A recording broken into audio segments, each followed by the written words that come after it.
Caledonian McBrain and the Big Light present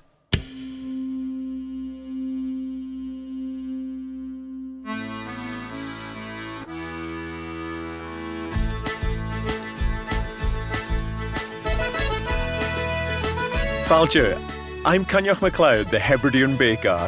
Originally from the Isle of Lewis, I'm an author, TV presenter and travel blogger. And I'm Natalie Galloway, a singer-songwriter from Fife. We spend most of our time travelling the world, seeking out amazing places and meeting the people who live there. Together, we're the perfect guides to the very best things to do, see, eat and enjoy on your next adventure to the incredible islands off the west coast of Scotland. Welcome to Scottish Island Adventures.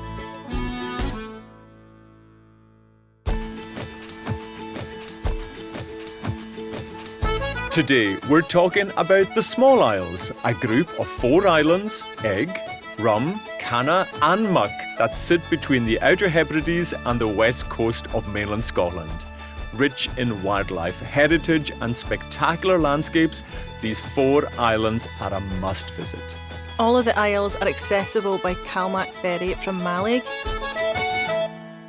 Coming up, I explore the Isle of Eigg, spelt Echo Indigo Golf Golf, a proudly community-owned island since 1997.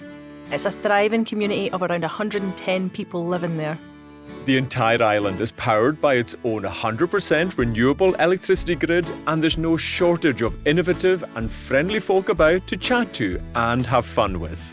Absolutely, you're going to hear me paddleboarding and sipping some freshly brewed beer at Eigg Brewery, but first, I went to go find the cabin where I'd be staying. Eigg Organics is a traditional croft situated in Cleodale at the northern end of the island, run by Neil Robertson and Sue Hollins.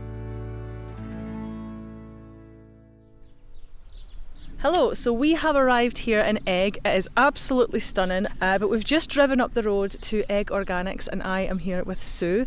Hello Sue, how are you? Hello, I'm fine, thank you very much. So, just tell anybody who's never been here before a bit about what this place is. So Eigg Organics is really a reflection to our lifestyle. So we live a low carbon life. So we have, behind our house here, we've got a vegetable garden. So we grow the majority of our vegetables and quite a lot of our fruit. My mum and my sister at this moment are top and tailing blackcurrants and gooseberries. They'll get frozen for eating in the winter. We've got chickens. We've also got some sheep, soy sheep. You'll love them when you meet them. They look like goats. They're actually native from St Kilda, but if you're lucky, one of them will eat out your hand. Oh. The rest will run away. We've also got accommodation that we rent out. 2 things. We've got a bothy, which is converted from the old cattle byre, and we've also got a cabin, which we've just built this year. It's a Scandinavian wooden cabin. Which probably we'll need to describe until we actually go in, since that's where you're going to be staying tonight. Mm-hmm. I'm so excited, honestly. This is absolutely stunning. I suggest you walk up the croft, because you can do that. You just I suppose we walk right. The other side of these buildings, there's a gate. When it'll be open, you just walk up there and you'll see a really, really stunning view. Then you can look down on our croft, you see the other crofts. And it's amazing. That's our camping area up there. I mean, it's even gorgeous just from here, so I'm excited to see what it's going to look like. Yeah. When I moved here, it was pretty much what was called, well, Neil had built the house, but we didn't have all the fences up, we didn't have an established vegetable garden, we didn't have lots of trees growing. It was pretty, barren and, yeah.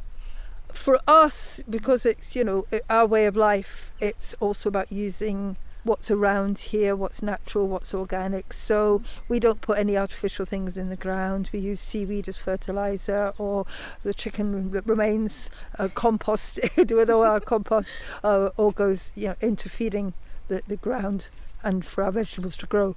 So you were saying you had a little place where people can camp out? Yeah, we have. It's, believe it or not, it's been in the top 10 campsites in the Guardian newspaper several times.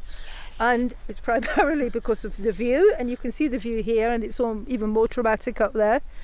But we provide drinking water, sink, toilet, shower, charge points. So that's what most people want. That's enough for them. It's breathtaking. Like, if you're even standing here, it's like the crystal clear blue waters, all these mountains, all these trees, everything's homegrown. There's chickens. I've just spotted 2 more chickens. These are called chicken gates because those chickens will be in here a shot, and I do not want them in there. Okay. I feel so cosy and at home already. Oh, wow. Uh-oh. We have a friend. Ah, you see, you've not shut the chicken gate. Right, you. Come on, son. If you just follow me here, we're going to gently coax the chickens out. Right, if you would just shoo for me. I don't bargain. Totally not bargain. I'll give you. Absolutely. I'll give you some of my snacks if you get. So we were actually on Rum, and they have a similar design to this, but it's called a barbecue hut. And so it's got a big barbecue in the middle, and people can sleep around the edges. So we thought, this is the design we want. Yeah. Incredible. Well, thank you so much for your time, Sue. Thank you for letting us stay here, by the way. I'm so excited. I might just go to sleep now if that's okay with you. I might just finish everything, not do the rest of the day and just go to sleep. Thank you. Thank you.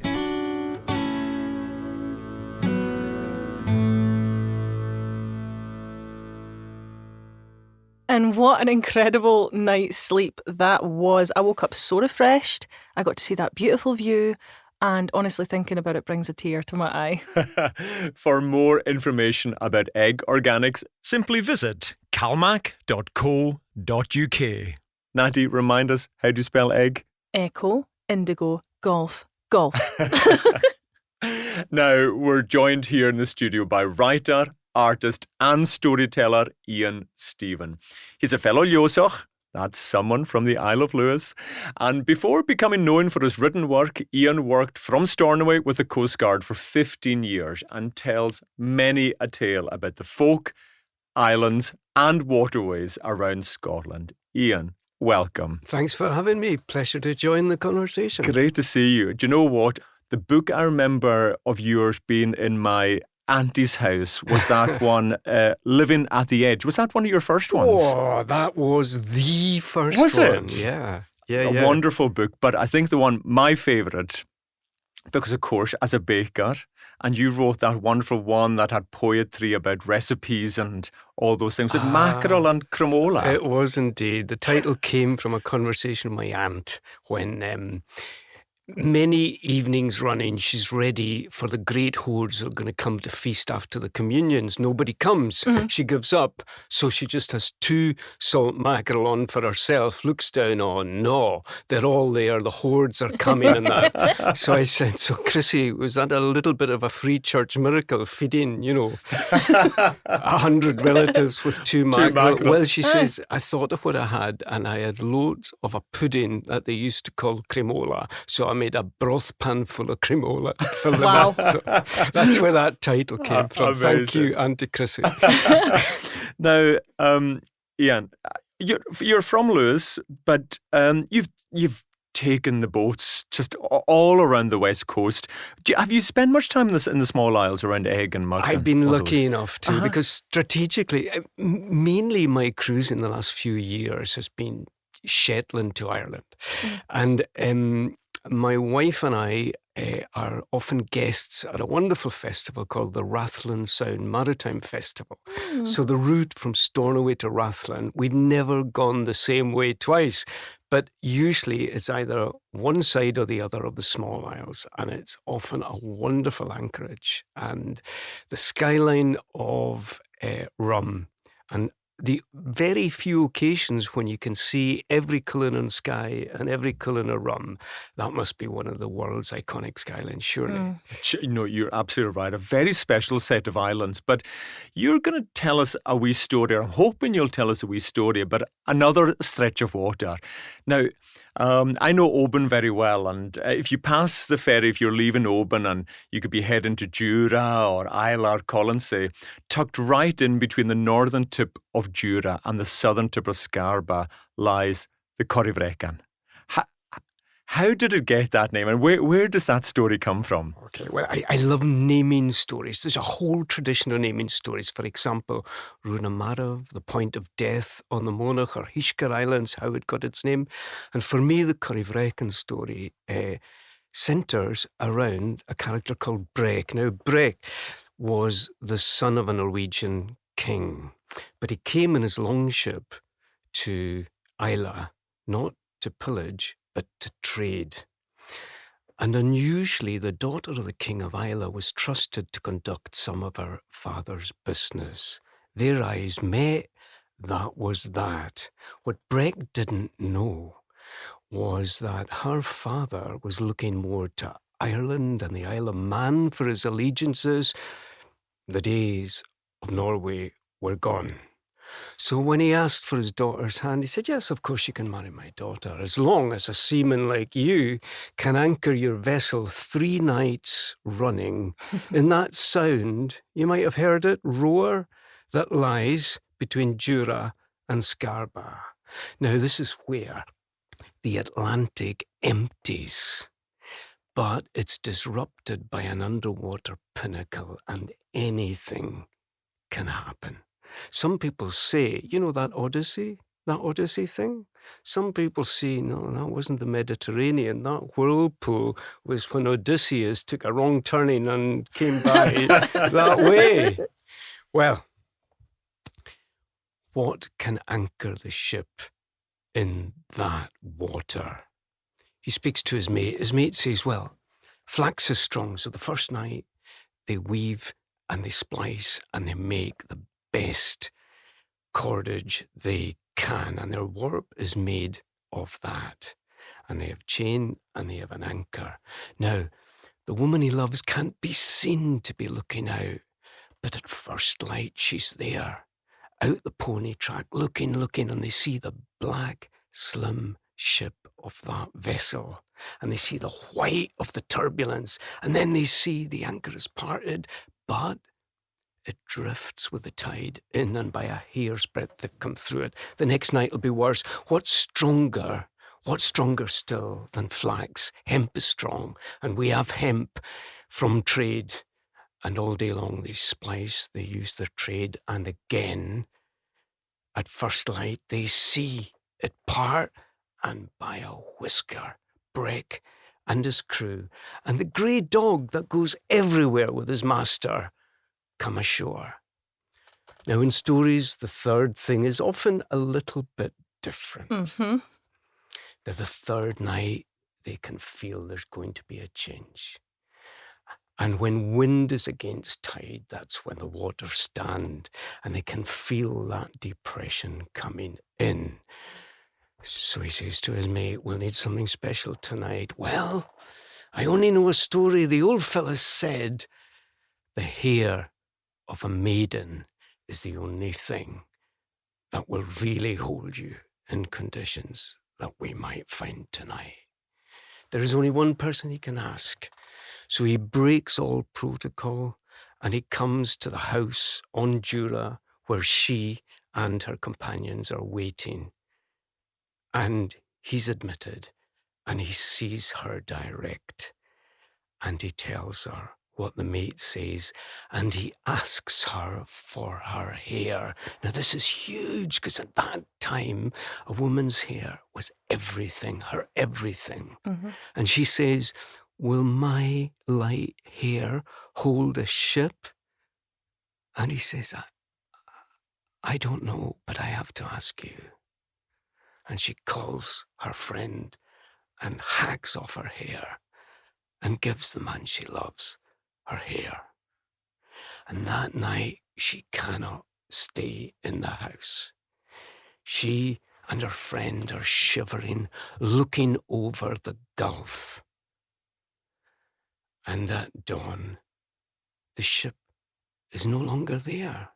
But they look into the water, and there is the grey dog coming out of that turbulence, and there is something in his teeth. And she rushes to the shore and pulls on that rope, that warp they have woven, and recognises her own hair woven in. And there is Breck, the lifeless body of Breck. And they lay him to rest in that cave that is on the north of Jura. And the name, of course, Corrie Vrecken, is from Breck. The grey dog bounded away. And that's why you might have noticed these hills in Scarborough. His paws displaced that earth. But he didn't make it over the sound north of Scarborough, which is why, of course, it is the sound of the grey dog. Now, always people say, so why did that rope fail? Was she not all he thought she was? I don't look at it like that. I don't look at it like that. I think she already had given him her all. Ian, I love that story. You're some storyteller. And that's going to be part of a new project you're working on. Yeah, I for many years I've been working on the relationship with navigating the sea and navigating stories. And I have a presentation coming up which is called Where the Stories Lie, which has been at various festivals. Every pun intended with a lie, by the way. But it will be a book which alternates accounts of travels, land and sea, and stories from different cultures retold. And where can folk catch you, or how can they find out about the stuff that you're up to? Yeah, website www.ianstephen.co.uk or Facebook page. I'm more glad, Natty, that the CalMac ferry you took to Eigg didn't go through the Corribrecan. But all I will say is, with a good story, sometimes you do need a wee dram or something to drink to hear these amazing stories. And Natty, I believe you might have a recommendation for where people could go to quench their thirst on a visit to Eigg. Oh, I had the pleasure of visiting the Isle of Eigg Brewery and Taproom, Scotland's first community-owned beer factory, where I met with the craft maker Stu McCarthy, who was chopping up wood for the burner that heats the water for the brewing process.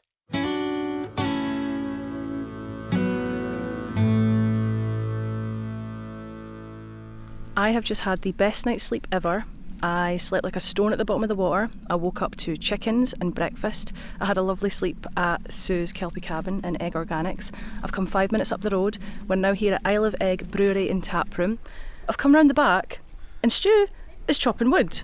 Hello Stu, nice to meet you. I would offer to help you, but I feel like somehow I would be the antithesis of helping. I would not help. What would the antithesis of helping be? Why would you? I'd probably lose a leg. So this is the Isle of Eigg Brewery, and we are Scotland's only cooperative brewery, and we're owned by 650 investors, and we're also, I'd say, quite close to being one of the most environmentally positive breweries.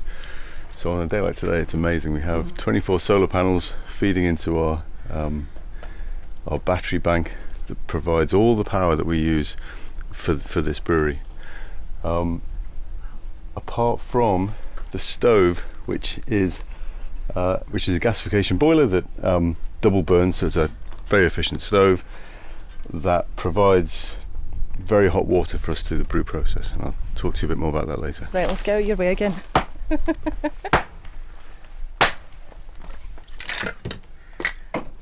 This looks too much fun, and I'm going to be cheeky and ask, can I please have a go at chopping the wood? Absolutely. Here's the axe. Thank you. Okay. But don't be afraid of it, just let it, but there's a lot of weight in the axe, so just let the axe do its thing. That's perfect. No, the trick is to actually hit the wood, isn't it?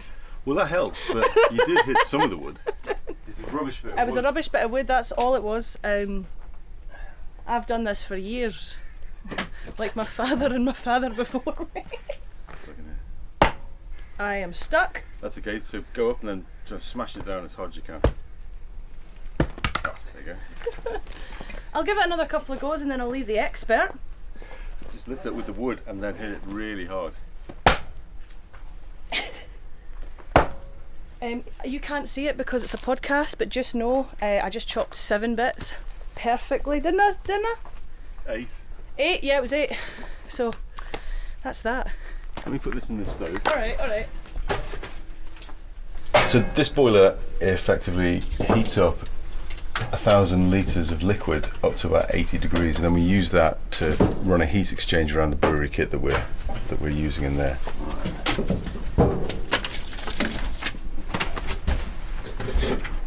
I can already feel that in my shoulders. And you do this every every morning. Every brew day. Every brew day. So I'll do this tomorrow as well. Come on.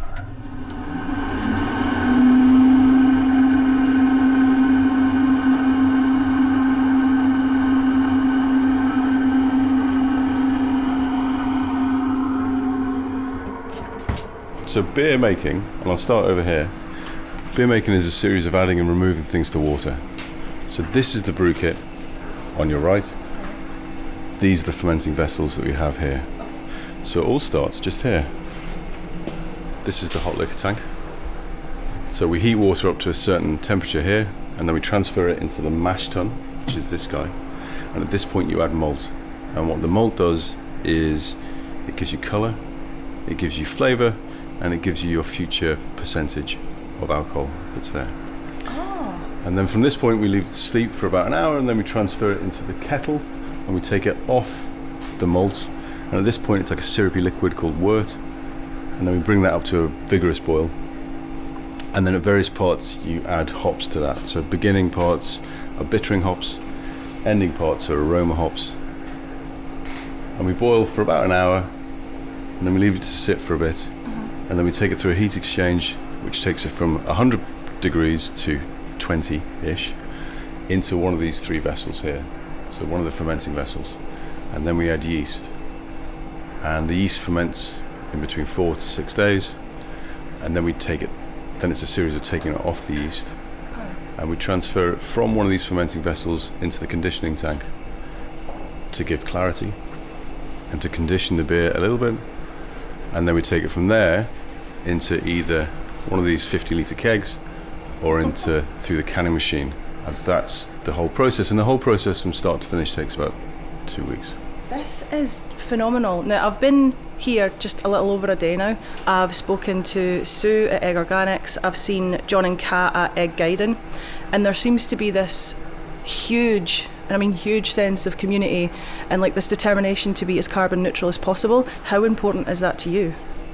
Well, it's fundamental. It's our ethos. Mm-hmm. So I think if you go back, one of the bigger driving forces behind this is the buyout in 97. So you get a sense of community ownership, and 27, 8 years later, community ownership is what is forming the heart, or ownership is what is forming the heart of how a lot of businesses are looking to move forward. So the Isle of Eigg Brewery its whole ethos is to make exciting beer for social and environmental good. That's our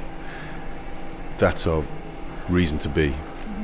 So we are driving for 3 people employed at the brewery in 3 years. So we're in our 3rd year now of operation, and we have 3 people employed here.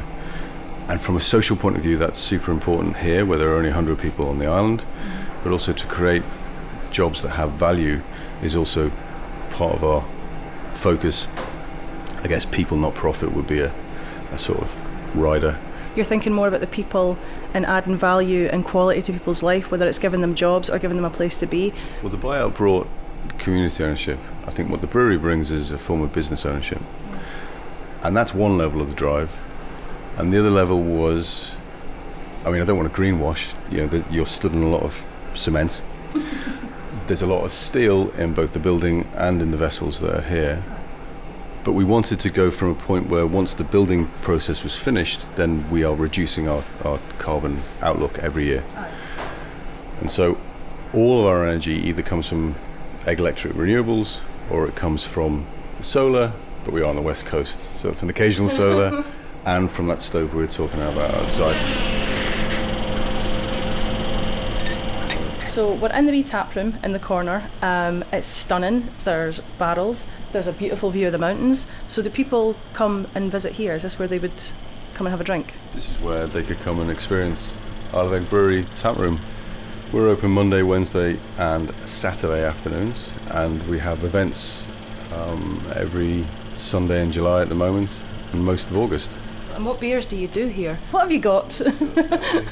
So currently we have a Pilsner, a very traditional Pilsner, and a hoppy IPA. What would you like? Could I please have a Pilsner whilst I tell you all my sorrows?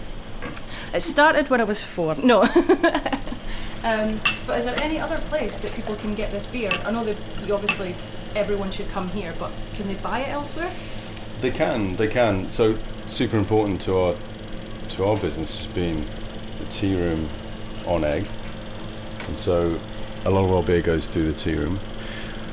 But also the old forge in Neudaert as a community benefit society is also a cooperative. They are taking pallets of beer from us currently at the moment.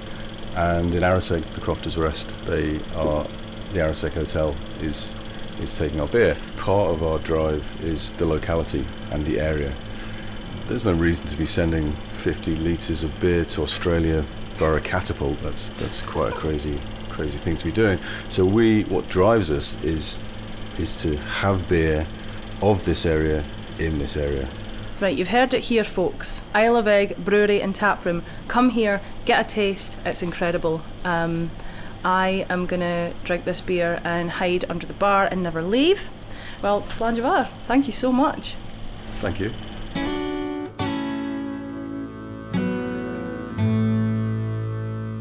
I love the idea of a co-op brewery and not trying to expand too much, just keeping the beer as a local product for people, mainly to drink on the island. Mm-hmm. I love it, absolutely love it. For more information on this and all the island destinations, go to calmac.co.uk. Now, Ian, you must sail past a few breweries or distilleries when you're on your boat. Well, in the Sound of Islay, you navigate by distilleries. Is that right? Kalila, Bunavon. Yes. Any favourites? Well. Now that we have two legal whiskies produced on the Long Island, I have to mention the inimitable Marco the Roofer's Avanjarag on Lewis. And the Isle of Harris Distillery is a wonderful employer and generous sponsors of a maritime festival. But the whisky that the taste is in my mouth now, remembering it, is Bunavon 12. Because we brought a Silver Moon, a 10-metre yacht, from Cornwall to the Hebrides, not in a straight line, via the Scillies and the west of Ireland. And we navigated the Sound of Islay by night, and sailing close to Kalila and seeing the glow of the stills by night was something. But we anchored at Bunavon, and Sean, my son, and Tom, our pal, went ashore, and I didn't, because we were going to be navigating the outreach of Corryvreckan on the western side later that day, and one of us, I thought, should be stone cold sober. But I got my delayed gratification, because Sean brought back a bottle of Bunavon 12, and that night at Paldoran Anchorage, I have to say, that was a gorgeous drum. Perfect end to a perfect day, it sounds. Well, we're going to go away from whiskey and drinks and stuff to activities now, particularly paddleboarding, which I don't recommend doing after you've had a few whiskies because you might drown. Anyway, when you arrive on the Isle of Eigg, you can't miss a huge green shed right next to the community shop on the island's cafe. And that's the headquarter to the Isle of Eigg Guiding, in which is a carbon-neutral, low-impact adventure activity company run by John and Kat. And I couldn't wait to get inside to find out what was going on.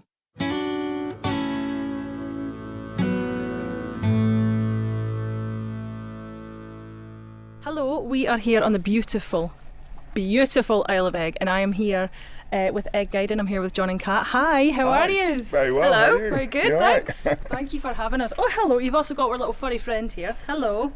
That's Joanie. I see a massive green shed. Can you please take me inside and show me what's in it? I'm dying. Please. It's a beautiful shed. Oh wow. So it's a shared space with a couple of different units. So there's girls working upstairs in here. This is our bit. Whoa. The green shed was part of the whole Anne Landwig development, and up until March this year it was a dilapidated agricultural shed. And part of the development was to create office spaces and work opportunities for people living on the island. And we were lucky enough to get this one with the amazing view of the water we work on. I'm about to go out in the water at some point. Yeah. Now tell me, is a wetsuit involved? Yes, we provide wetsuits. Some people, if they're experienced paddleboarders, don't often wear one. Me. No, I'm joking. So I am going to resemble like a sausage in a casing, just so you know. Is it glamorous? That's fine. Yeah, sometimes I say bin bag full of mayonnaise, so sausage in a casing is... Kindred spirits, me and you. Alright, let's do this then, let's go. This side. So they're 3mm wetsuits, so they're a lot easier to get on than the thicker ones that we do for snorkeling. So zip goes at the back. Trick is, get your feet in, and then just get the knees in the right place, and then the rest should just follow. Smashing. Yeah, take your time, and I will get mine on. You put it on back to front. Hang on, let's see. It looks nice though, right? It's a classic. Do you know what it was? The whole time I was putting on, I was like, zip at the back, zip at the back, zip at the back. But then subconsciously, you're like, no, zip's at the front, isn't it? Zip's at the front. I'll do it up and you let me know. Oh, that's fine. That's good. Yeah. There you go. And I'll just clip you in. Right, so this is your board. When you're kneeling, you want one hand below and one hand kind of halfway up the paddle. All right, so just have a little practice. That's it. And then you're going to be reaching forward towards the nose of your board, down the rail and out at the hip. All right. Trying to keep your paddle as much in the water as possible. A few more strokes and then your board's probably going to turn one way. That's when you swap hands and you paddle on the other side. All right.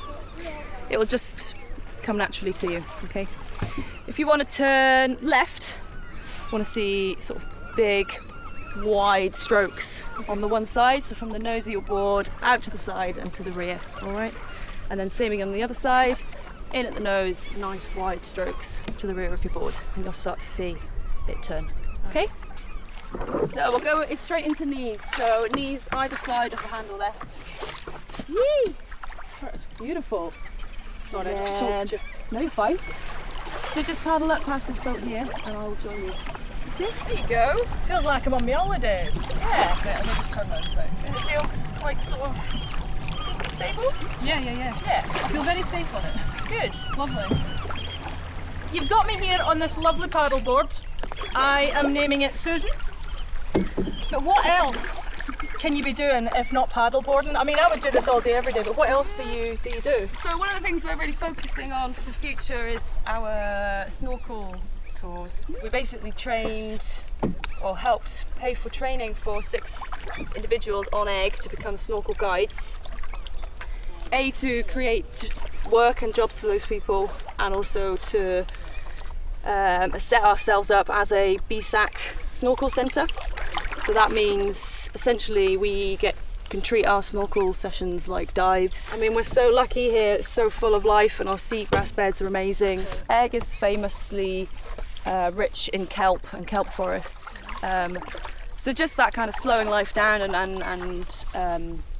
moving with the water, it's just really therapeutic, and I think there's so much more under the water that can just expand your world a little bit and slow your mind down. Yeah, as well as snorkeling, we do like walking tours.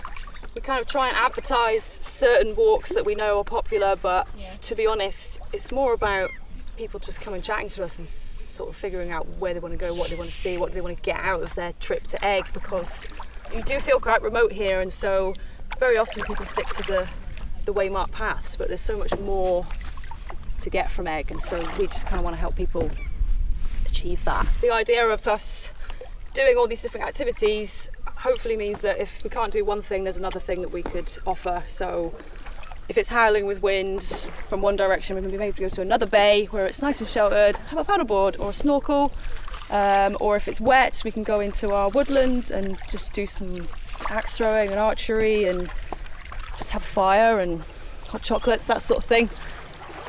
So I read that the pair of you up sticks and came here. It was so inspiring to read that. What made you just go stuff it? Well, we basically got an opportunity to look after a croft over the winter here, back in 2021. November 21. We were working in Dorset as outdoor instructors, which is a seasonal role, and then we had the winter with no work lined up, and my friend Ollie, who lives here, basically said there's an opportunity, do you want to take it? So we thought Yeah, Dorset's getting a bit boring now. Yeah, Let's go somewhere a bit wilder. We wanted a bit more of a sense of adventure. I know it sounds like a cliche, but No, it it doesn't was at getting a all. bit stale in Dorset, which as much as it's beautiful, Yeah. we just wanted something a bit more challenging. And we thought a Scottish island in winter sounds bloody brilliant. We came here for 6 months thinking that would be it. And then... Yeah. So then 6 months in, we got offered work and it's all kind of evolved naturally. But Eigg itself, I mean, it's beautiful. It's not easy, but we definitely just slotted in some way. Sort of found like a missing piece, really, in our lives. It was nice to be part of something bigger than just you. I think that's quite unique, because you can live in a town or city or somewhere and it's, you can have a love for a place. But Eigg, in its essence, is bigger than you as an individual.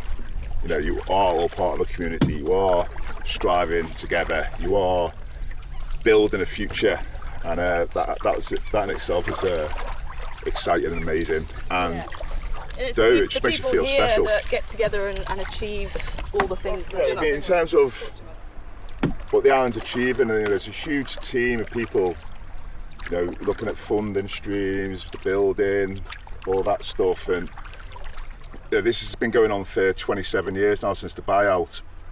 And we're a very, very small part of it, coming in at the this sort of tip of it. In the buyout, there was 65 people on the island, and now we've doubled that. And I think that's testament to the community, and that's amazing in itself. I let go of the apparatus. Alright, you're floating. She's fine, I've got her. Let me just get my body temperature back up to normal. John, Kat, this has been phenomenal. It was a perfect day for it. I feel invigorated. I've learnt so much. I'm so inspired, and I'm just really grateful that you had me along. So thank you so much for doing this. Thanks for coming. It's been a pleasure. Thank you. Right. Shall we squelch our way over that? Let's squelch our way back up to the beginning. Back to the beginning. Are you alright carrying you on?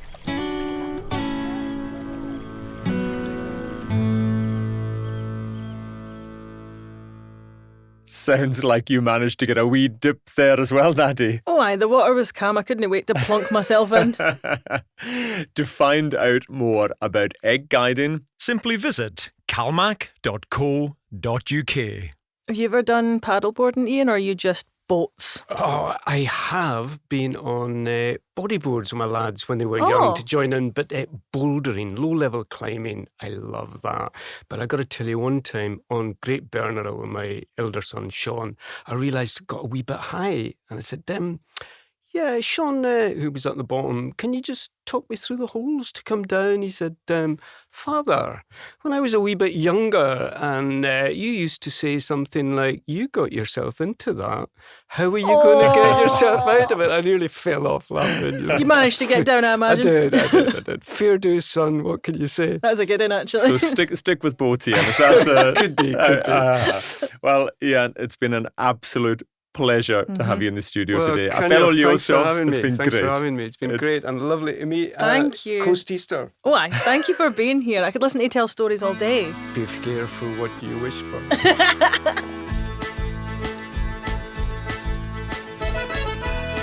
Well, that's all from us this episode. We hope you enjoyed it. Please subscribe, like, rate and review and share with your friends. For show notes and more information on this and all our other island destinations, plus full details on Caledonian McBrain's routes, timetables, prices and bookings, go to calmac.co.uk.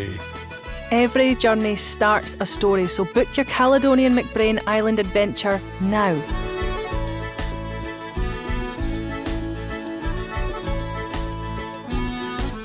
This podcast is brought to you by The Big Light. The presenters were Coinneach Macleod and Natalie Galloway. The producer was Flora Zychek, with mixing and original music by Brian McAlpine. The assistant producer was Michael Park. From the Big Light Studio.